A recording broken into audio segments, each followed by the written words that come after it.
You should have already watched my first lesson on proper technique. Now you're ready to start removing some chips. A quick refresher, remember proper technique, lock the joint of your thumb into the notch of the My Chip Carving cutting knife. It looks like this, locked firmly in place, your thumb against the handle, down on the wood, with your thumb and your knuckles forming a stable base. Okay, that's proper technique. It's also safe carving. Don't have your thumb out here because that's where it can get cut. This technique forms a consistent 55 to 65 degree angle. Next, you need to apply the pattern onto your wood. I've created a separate lesson for this that you can watch in the My Chip Carving Platinum Member Vault, and you can also watch a sample demonstration using the pattern transfer tool in the My Chip Carving store. Look in the layout section of the tools for the pattern transfer tool and you'll see the video down below. So I applied the pattern onto a 5x12 basswood practice board using the pattern transfer tool, and in just a couple minutes I'm ready to carve. Here's your pattern. This is also available in the My Chip Carving Pattern Vault. I've made these a little bit larger so they're easier for you to see. We're going to start on two-sided chips. These are in a crescent shape. Take the inside of the crescent first. So inside of the curve cut first. Hold your knife properly. It starts shallow, gradually gets deeper through the cut, and draw it out at the end. Then turn your board. You'll notice I put another piece of basswood the same thickness on the edge so my hand has a firm place to rest. If you don't have any more basswood, put a magazine or something alongside so you have an even height base to carve on. The outside of the curve from shallow to deep, and draw it out at the end. Okay, that's a two-sided chip. With a consistent angle, I get a nice smooth curve down the center. Let me show you that again. Notice my thumb and knuckles stay in contact with the wood the entire length of the cut. Practice some of those on your practice board. You've got several to choose from here. Just start at one edge. Right-handers, start from the right side and carve right to left. Left-handers, left to right.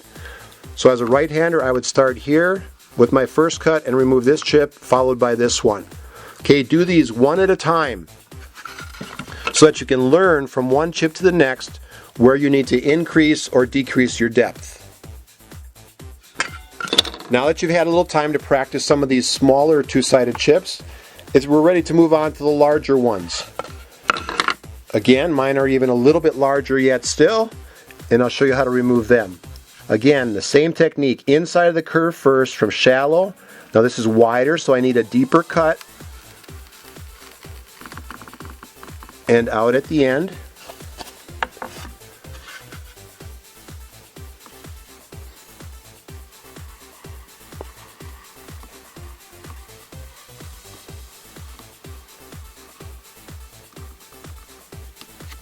Just like that. I'll show you that again.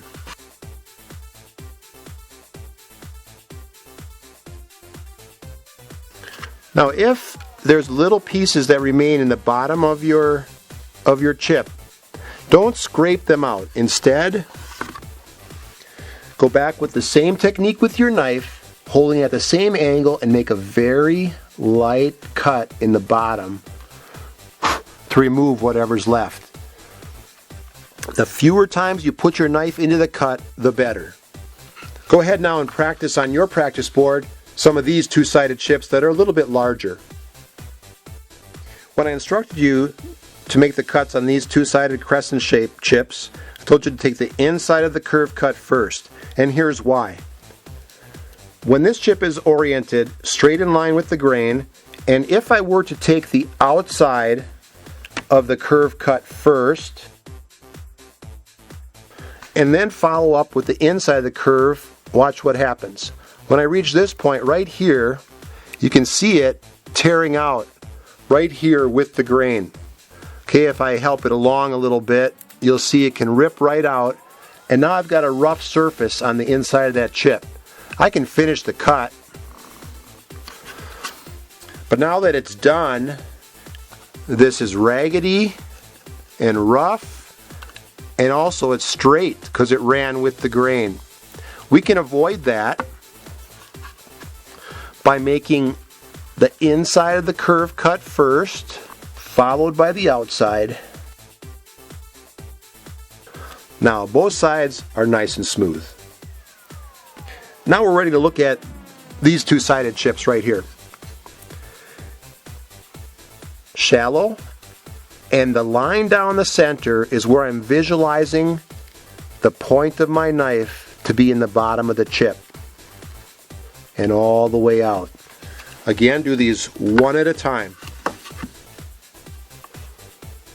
Shallow, and I'm following the line down the center to remove the chip. There's a little tiny bit left in the bottom. I'll make a very light cut. Okay, let me show you that again.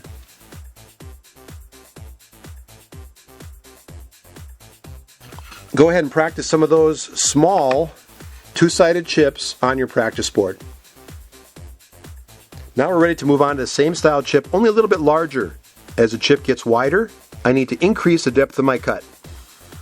Notice a smooth, non-stop cut will form a nice, smooth, flowing curve. Ah, that was nice. Let me show you that again.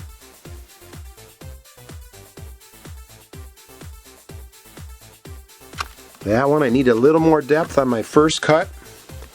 So I'm going to go back and gently, carefully, same angle with my knife, make a cleanup cut. Practice some of those larger chips on your practice board, and as you do, I want you to self-evaluate the angle of your cuts. You see how this center line, where those cuts meet, is nice and straight down the middle of the chip? Nice and straight, right down the middle. That shows that both angles are consistent. Watch what happens when the angles change.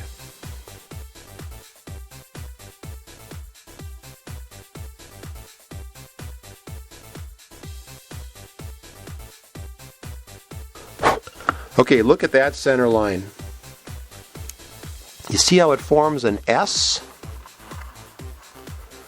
That's because I was very steep here, shallow, and the other side the same way, steep and shallow. That bottom line is no longer straight because my angles were not consistent. If one side is steeper than the other, like this, I'll make this cut steep, maybe at about a 80-degree angle, and this side very flat, maybe at 45.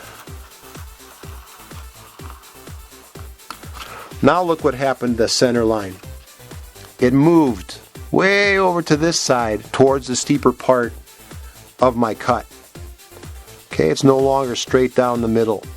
That's how you can self-evaluate if your angle on both cuts is consistent.